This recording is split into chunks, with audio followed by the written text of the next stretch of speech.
Buenas, vamos a empezar con esta introducción general a una clase que es riesgo cardiovascular 1, que estará dividido en diagnóstico y rastreo de hipertensión arterial, diabetes mellitus y dislipemias. Por lo tanto, tenemos como objetivos generales enfermedades crónicas no transmisibles, concepto, epidemiología, morbimortalidad, diabetes mellitus, sobre todo vamos a hablar de la tipo 2 en este encuentro, definición y clasificación, criterios diagnósticos, estudios complementarios, seguimiento y rastreo, hipertensión arterial, así como su definición, clasificación, diagnóstico, estudios complementarios también, y dislipemias, con su definición, clasificación, epidemiología, rastreo, diagnóstico y seguimiento, ¿sí? Para empezar a hablar un poco de estos temas en particular, y teniendo continuación a lo que venimos desarrollando en esta unidad de aprendizaje, vamos a hablar un poco de enfermedades crónicas no transmisibles, de forma muy general, ya que son contenidos que lo van a ir desarrollando a lo largo de su carrera y sobre todo en el ciclo clínico, ¿sí? Las enfermedades no transmisibles se dividen generalmente en enfermedades crónicas no transmisibles y lesiones de causa externa, que también lo van a ir viendo en la medida que pase y progresen en la carrera de medicina. Y sobre todo hoy vamos a entrar en enfermedades crónicas no transmisibles que están representadas de forma muy general. Vamos a empezar a esbozar estos temas en enfermedades cardiovasculares, después van a ver cuáles son, en diabetes, sobre todo en la edad adulta, y sin embargo en los tiempos actuales también se habla en edades pediátricas, en edad adolescente, de diabetes mellitus tipo 2, en distintos tipos de cáncer, y como saben, venimos trabajando en esta unidad de aprendizaje sobre rastreo, tamizaje, pesquisa, screening, cribado, como ustedes saben, de cáncer cervicouterino, de mama, de próstata, colorectal, de alguna forma de pulmón. Ustedes ya saben cuáles son cuáles de estos tipos de cánceres se pueden rastrear o no, ¿sí? Cuáles cumplen con los criterios de Fermi-Carlson. Y también, quizás en tamizaje no lo vemos, pero lo van a ver en medicina interna, sobre todo en cuarto y quinto año, enfermedades respiratorias crónicas, ¿sí? Esto de forma muy general. Tenemos que saber que para hablar de estos temas, como ustedes ya saben y vienen trabajando desde el primer año de la carrera, hablan de lo que es un factor de riesgo. De forma muy general tenemos que saber que los factores de riesgo son aquellos rasgos, características, quizás exposiciones que tiene un individuo, una persona, a aumentar la probabilidad de sufrir una enfermedad o lesión. Y ahí, ¿cómo decimos? ¿Cómo relacionamos los factores de riesgo, las enfermedades, las secuelas, con los niveles de prevención? Y ahí viene la importancia de la prevención primaria, porque la prevención primaria es aquella que trabaja en evitar que aparezcan estos factores de riesgos, ¿vieron? A diferencia de la prevención secundaria, que ya trabajas, como siempre decimos en las clases, cuando puede existir una enfermedad, pero sin síntomas y signos, por lo cual se puede rastrear, ¿se entiende? Para hablar de factores de riesgo cardiovascular en sentido muy general, hablamos del tabaquismo, ¿sí? De cómo influye esto en enfermedades cardiovasculares. Ahí dice IAM, significa infarto agudo de miocardio, o ACV, accidentes cerebrovasculares. La hipertensión arterial, que ahora vamos a ver qué significa. Dislipemia, la dieta no saludable, la obesidad, la diabetes mellitus, factores psicosociales y ausencia de ejercicio. Vieron que acá hay varios factores de riesgo que pueden ser modificables, por lo cual se pueden trabajar tranquilamente en la consulta que ustedes van a asistir, como consejería o incorporar a las decisiones compartidas, que ya saben cómo se hace. Bueno, vamos a empezar a hablar de diabetes mellitus. Manu. Bueno, ¿cómo están? Para empezar a hablar un poco de diabetes, se trata de una enfermedad metabólica que tiene un alto impacto en la calidad de vida y que en las últimas décadas se viene convirtiendo como una epidemia mundial. Su prevalencia viene en aumento junto a la del sedentarismo, el sobrepeso y el envejecimiento de la población. Además de la mortalidad que causa la diabetes en sí misma, sabemos que un estado de hiperglucemia crónico se relaciona directamente con el riesgo de sufrir enfermedades cardiovasculares, como las que decíamos recién, el ACV, el infarto agudo del miocardio, además de otras complicaciones orgánicas importantes que causa la diabetes, como la retinopatía, la insuficiencia renal, etc. Pasamos a la siguiente. Ahí está. Definimos a la diabetes como un grupo de enfermedades metabólicas que se caracterizan por la presencia de un estado hiperglucémico, el cual puede ser resultante de un defecto en la secreción o en la acción de la insulina, o una combinación de ambas. Vamos a tener tres tipos principales de diabetes. La tipo 1, que tiene que ver con la destrucción por autoanticuerpos de las células beta de los islotes pancreáticos, en el cual va a haber probablemente una deficiencia total de la hormona. Por este motivo decimos que la diabetes tipo 1 es insulino dependiente. La diabetes tipo 2, de la que más vamos a hablar hoy, tiene que ver con una pérdida en la función de estas células beta en el trasfondo de un proceso de resistencia a la insulina. Por otra parte, la diabetes gestacional es una alteración en la tolerancia a los hidratos de carbono que se diagnostica en el segundo o tercer trimestre del embarazo. Y después otros tipos específicos de diabetes, como puede ser por una enfermedad del páncreas, como una fibrosis quística o pancreatitis, o inducida por sustancias exógenas, como por ejemplo la diabetes que sigue a un tratamiento crónico con corticosteroides. Bien, sabemos que tenemos un páncreas exócrino que se encarga de la producción y secreción de enzimas digestivas a la luz del duodeno, y un páncreas endocrino que tiene que ver con los islotes de Langerhans, que tienen las células alfa encargadas de la producción de glucagón y las células beta que se encargan de la producción de insulina. La fisiopatología de la diabetes es muy compleja, tiene muchos factores celulares y hormonales implicados, pero como una primera aproximación podemos decir que consiste en alteraciones celulares y metabólicas que alteran la homeostasis de la glucosa. Y en esto hay dos factores principales que se correlacionan, que es la disminución de la función de estas células beta y la resistencia a la insulina, que es una incapacidad que tienen las células en respuesta a la insulina de ingresar la glucosa o utilizarla para sus procesos metabólicos. Bien, los factores de riesgo que conocemos para el desarrollo de la diabetes tipo 2 son el antecedente de un familiar de primer grado con diabetes tipo 2, la tolerancia alterada a la glucosa o una glucemia alterada en ayunas, y ahora voy a explicar lo que significan, el sobrepeso y la obesidad, que se relacionan fuertemente con este proceso de resistencia a la insulina, la hipertensión arterial, la dislipemia, enfermedad cardiovascular establecida, una edad mayor a 35 años, o antecedente de diabetes gestacional o un recién nacido macrosómico. Bien, antes de hablar del diagnóstico de diabetes, tenemos que saber que hay un estado previo al desarrollo clínico de esta enfermedad, que consiste en una elevación de la glucosa normal en sangre esperada, pero sin alcanzar los valores de diabetes. Estos valores de corte entre normoglucemia e hiperglucemia se fueron cambiando a lo largo del tiempo con la relación que se encuentra entre distintos valores de glucemia y el riesgo de desarrollar diabetes. Entonces, la Asociación Americana de Diabetes nos habla de dos estados prediabéticos. Uno es la glucemia alterada en ayunas, que es una glucemia de 100 a 125 miligramos por decilitro post-ayuno, y la segunda es una tolerancia alterada a la glucosa, que es una glucemia de 140 a 199 miligramos por decilitro, luego de una prueba de tolerancia oral a la glucosa. Estos dos son estados previos a la manifestación clínica de la diabetes, que se sabe que pueden revertir la normalidad. De ahí la importancia de considerarlos como factores de riesgo y hacer prevención. Bien, ¿cuándo podemos decir que un paciente tiene diabetes mellitus tipo 2? En cualquiera de estos tres escenarios. Uno es luego de realizarle dos glucemias en ayuno en 2 días distintos que den valores iguales o mayores a 126 miligramos por decilitro. Otro escenario posible es con una glucemia igual o mayor a 200 miligramos por decilitro, 2 horas después de administrar al paciente 75 gramos de glucosa anhidra disuelta en agua, que es lo que se conoce como una prueba de tolerancia oral a la glucosa. Y un tercer escenario es ante un paciente que nos venga a la consulta manifestando síntomas cardinales de diabetes, como son la poliuria, la polidipsia y la polifagia. En ese momento tomamos una glucemia al azar, y si da igual o mayor a 200 miligramos por decilitro, también hacemos diagnóstico de diabetes. La prueba de tolerancia oral a la glucosa la vamos a realizar en dos situaciones.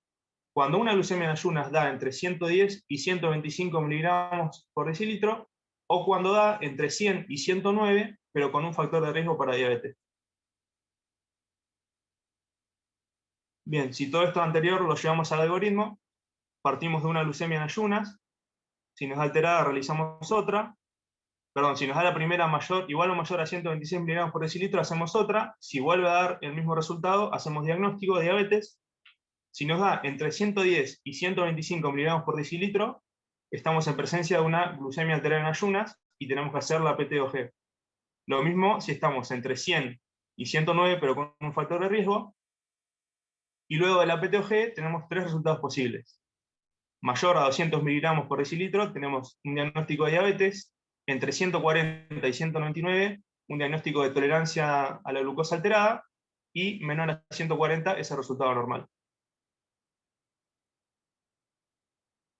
Bien, la valoración clínica del paciente con diabetes, lo ideal es que comience en la primera consulta, antes de hacer el diagnóstico, con una buena anamnesis sobre los hábitos alimentarios, la actividad física, del sueño, bueno, antecedentes familiares. Y una vez que llegamos al diagnóstico de diabetes, lo que vamos a ir en búsqueda principalmente es de daño de órgano blanco que produce ese estado de hiperglucemia. Al examen físico vamos a hacer una valoración del estado nutricional, con cálculo del IMC, perímetro de cintura, tensión arterial, palpación de tiroides. Examen de la piel, vamos a buscar signos, por ejemplo, como la acantosis nigricans, que es un signo específico de la insulinoresistencia. Un examen integral del pie, fondo de ojo, evaluación de la agudeza visual y examen ontológico. Todos estos son sitios que tienen que ver con lesiones microvasculares que produce este estado de hiperglucemia. Al laboratorio lo mismo, vamos a ir a buscar alteraciones como en el perfil de lípidos, la función hepática, una orina completa y la función renal, para evaluar también si ya hay algún tipo de daño en el riñón. Y un electrocardiograma para buscar ya alteraciones de tipo macrovasculares. Pasamos a la última. Bien, con respecto a rastreo, si bien no contamos en la actualidad con evidencia que nos permita recomendar un rastreo universal de diabetes, sí está indicado hacerlo en ciertos grupos poblacionales, como son todas las personas a partir de los 45 años, o personas, independientemente de su edad, que tengan una glucemia alterada en ayunas, una tolerancia a la glucosa alterada, enfermedad cardiovascular, hipertensión, dislipemias, o un antecedente de diabetes gestacional o recién nacido macrosómico. Y se va a realizar con una determinación de glucemia en ayunos en el contexto de un control periódico de salud una vez al año. Una sola cosa, Manu, en sentido general, también en la bibliografía van a encontrar que hay países donde usan como un criterio diagnóstico hacer la hemoglobina glicosilada, que en algunos lugares lo usan como un criterio diagnóstico. Acá en Argentina, si bien no está avalada para hacer criterio diagnóstico, se usa mucho para seguimiento. Lo vamos a desarrollar bien en la clase, pero está bueno que sepan porque, considerando el tiempo de vida de los glóbulos rojos de 120 días, por ahí sirve para ver hacia atrás de cómo venía esa unión de la glucosa a esto, ¿sí? Así que eso lo vamos a desarrollar en la clase. ¿Algo más, Manuel? ¿O seguimos con...? No, si te parece, seguimos con hipertensión. Perfecto.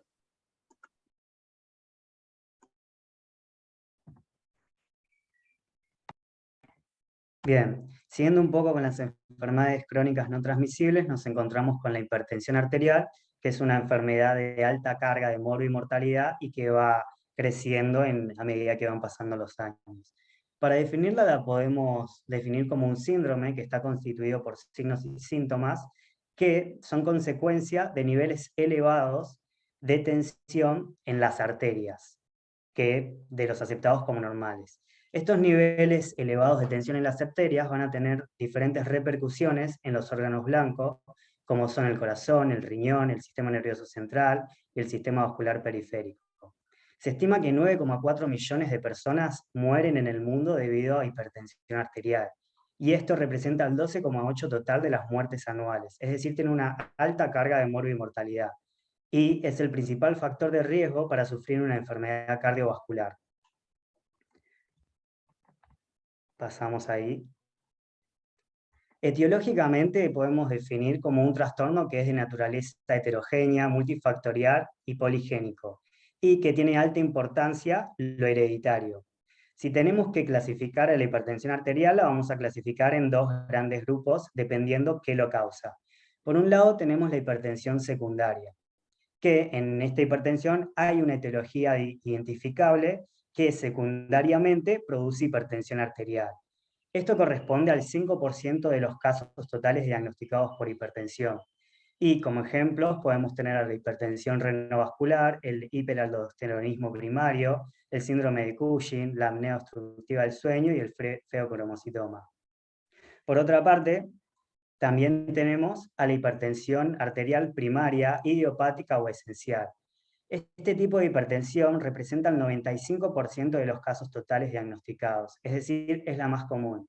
y no podemos identificar un único factor causable, sino que lo podemos relacionar con diferentes factores de riesgo, que algunos son modificables y otros no, como por ejemplo la edad, la obesidad, el tabaquismo, antecedentes familiares, un número reducido de nefronas, la dieta rica en sodio, consumo excesivo de alcohol, diabetes y dislipemia, y factores conductuales como el estrés, nerviosismo y depresión. Acá radica la importancia de la prevención primaria para, a través de estilos de vida saludables, como por ejemplo la reducción del consumo de sal, realizar actividad física, comer frutos y verduras, etcétera, podemos reducir la incidencia o retrasar la presencia de hipertensión arterial.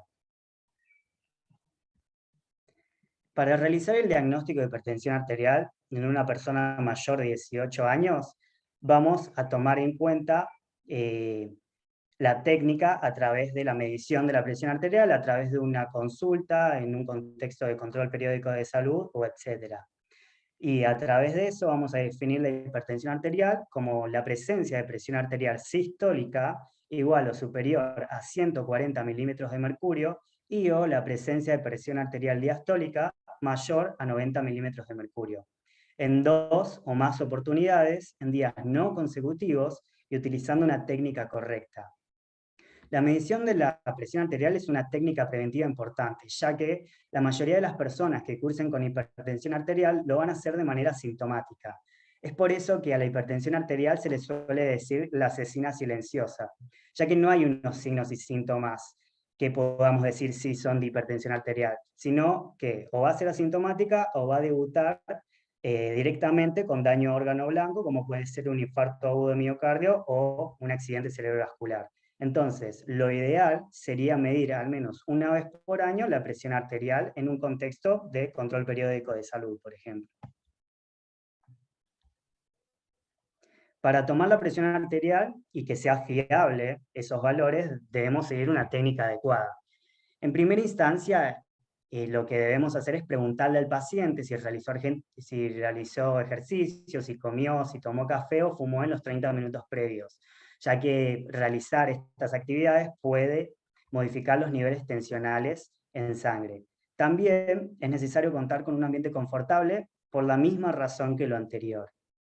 Vamos a pedirle al paciente que se siente con la espalda apoyada en el respaldo, que no cruce las piernas y apoye ambos pies en el piso. Vamos a elegir un banquito apropiado según la contextura del paciente y lo vamos a colocar 2 centímetros justo por encima del codo. Lo vamos a ajustar de una manera que puedan entrar 2 dedos por debajo del mismo. Y sostener el brazo a la altura del corazón. Una vez que hacemos esto, tomando el pulso radial, vamos a constatar la presión de obliteración.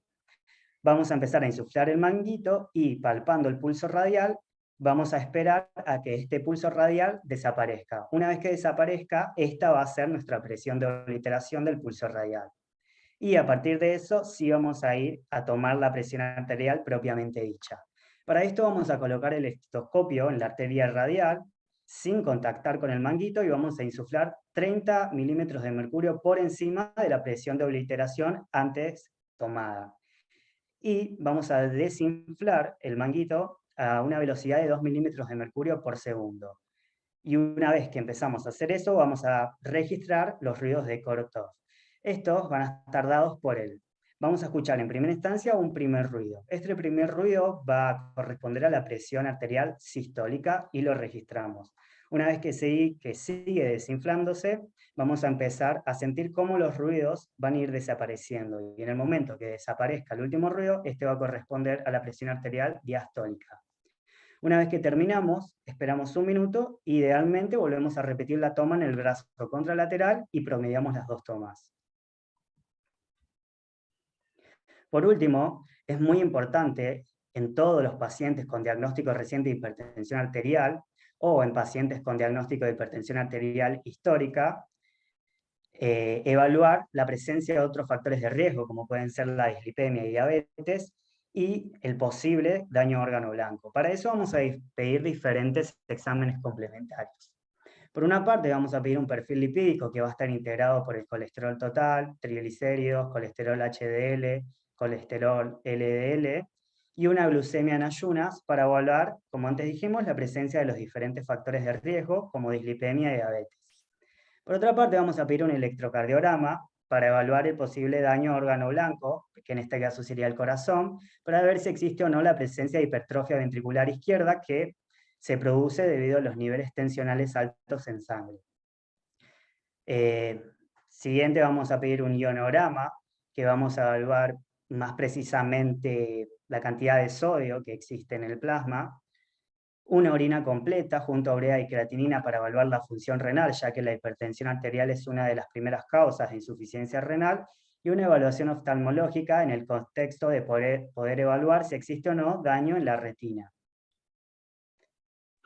Nachi, agrego una sola cosa, que el ionograma también Dale, sirve, sí. lo van a ver el año que viene, sobre cómo está el sodio, potasio y cloro, sobre todo por algunos antihipertensivos que se usan. Pero bueno, de forma general tienen que saberlo así como lo dijo Nachi.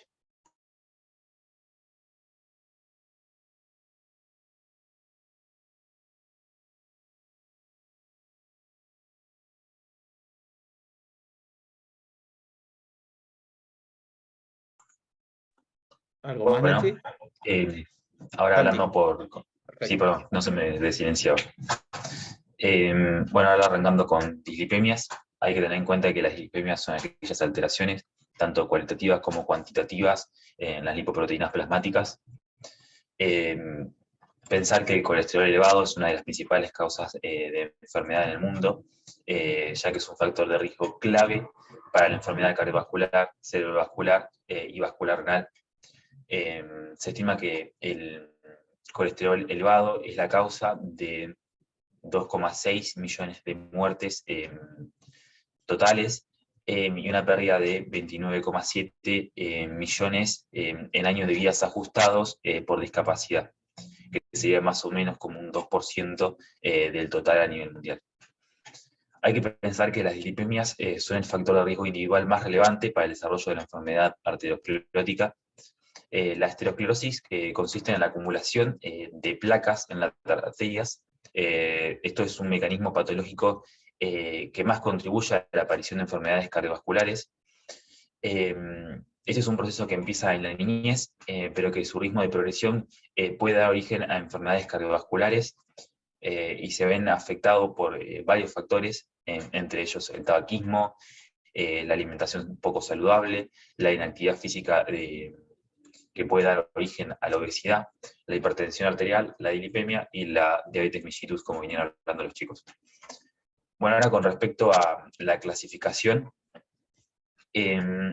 bueno, es como muy importante para orientar el diagnóstico de las causas y definir el tratamiento, pero tenemos que tener en cuenta que hay distintos criterios para clasificarlas. Dentro de ellas tenemos, según el perfil lipídico, como pueden ver en el Power, que pueden estar clasificadas en hipercolesterolemia aislada, que básicamente es el aumento del colesterol total a expensas del colesterol de baja densidad, o sea, del LDL.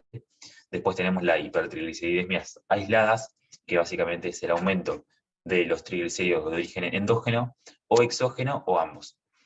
Después tenemos la hiperlipidemia mixta, que es el aumento del colesterol total y de los triglicéridos. Después tenemos la hipoalfa lipoproteinemia, que básicamente es la disminución de las proteínas de alta densidad de las HDL. Y bueno, después tenemos, según su etiología, que las podemos clasificar en primarias, adquiridas y secundarias. Ten en cuenta que las primarias son más que nada por una causa genética, se caracterizan por ser más que nada familiares, por tener valores de lípidos muy altos y tener manifestaciones sintomáticas. Son esos síntomas, santelamas y enfermedad que van a predisponer al desarrollo de una enfermedad cardiovascular prematura. Después están las adquiridas, son más que nada que tienen como causa hábitos incorporados por el paciente, como el alcohol, la alimentación, sedentarismo y el tabaquismo. Y nada, después están las secundarias, que son que tienen como causa alguna patología de base, que puede corregirse casi siempre tratando esta. Y bueno, tenemos como alguna de las causas la diabetes, la insuficiencia renal, el hipotiroidismo, la colestasis, y bueno, y algunos medicamentos que verán el año que viene.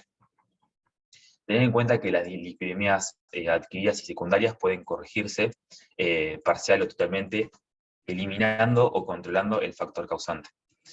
Y nada, eso más que nada, toda esta clasificación nos va a guiar al tratamiento. Después, con respecto a las recomendaciones para el rastreo y los factores de riesgo, hay una alta controversia con respecto a qué adultos se deben realizar un cribado para detectar un trastorno lipídico.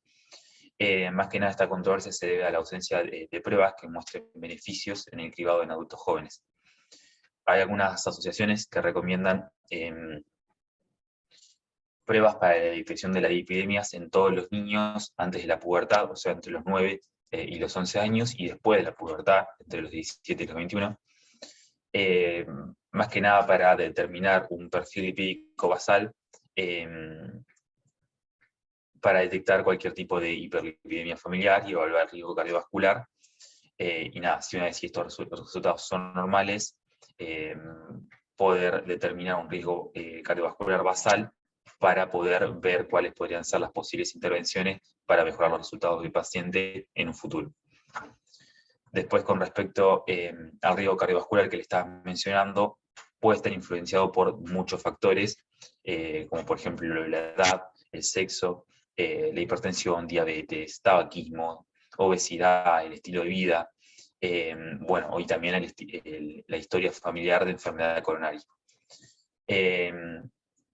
Y bueno, tener en cuenta que para a los pacientes que tienen alto riesgo de enfermedad cardiovascular se le va a recomendar una prueba de seguimiento de lípidos en los hombres entre los 25 y 30 años y a las mujeres entre los 30 y 35, y para las personas con menor riesgo se le va a recomendar a los hombres a los 35 y a las mujeres a los 45. Después hay otro tipo de evidencia, como por ejemplo el ATP3 o la Asociación Argentina de Lípidos, que iban a recomendar la medición de un perfil lipídico a todos los adultos mayores de 20 años, sin factores de riesgo, con 2 determinaciones separadas por un intervalo de 14 días. Y bueno, y esta misma asociación dice que a todas las personas que con antecedentes familiares de enfermedad coronaria temprana o historia familiar de hipercolesterolemia genética, se le va a hacer a partir de los 18 años y se tiene que repetir cada 5 años. Bueno, yo todo el tiempo lo estuve mencionando, que es el perfil lipídico. El perfil lipídico iba a estar comprendido por un colesterol total, los triglicéridos, un HDL, un LDL, y la relación colesterol total HDL. Todas estas determinaciones tienen que realizarse más que nada, se tienen que realizar 2 determinaciones con un lapso de 2 a 3 semanas, más que nada porque los lípidos pueden verse afectados por la dieta, el medio ambiente y factores estacionales. El colesterol puede variar entre un 5 a un 10% y los triglicéridos hasta más de un 20%. Tener en cuenta que en el periodo postprandial los triglicéridos aumentan debido a la presencia de lipoproteínas ricas en triglicéridos y sus remanentes. La realización de un perfil lipídico sin ayunas, sin ayuno previo, puede manifestar el verdadero estado metabólico y ser un mejor predictor de riesgo cardiovascular, y también significaría la toma de la muestra sin tener este ayuno, ¿no? Por eso hay como una gran discusión ahí si se tiene que hacer o no con ayuno. Bueno, con respecto a la evaluación del paciente, cuando viene, tener en cuenta que en el interrogatorio deberíamos evaluar cuáles son los hábitos del paciente, más que nada para la determinación del riesgo cardiovascular, que después en la próxima clase vamos a ver cómo se estratifica. Pero bueno, tener en cuenta que vamos a ver en el interrogatorio los hábitos, la alimentación, tabaquismo, sedentarismo y consumo de alcohol. Después, ver la presencia de otros factores de riesgo, como lo que mencionan los chicos de diabetes e hipertensión. Antecedentes personales, como la enfermedad coronaria, enfermedad valvular periférica y accidente cerebrovascular. algunas medicaciones como corticoides, diuréticos o inmunosupresores, enfermedades personales como hipotiroidismo, insuficiencia renal crónica, enfermedad de Cushing, enfermedad hepático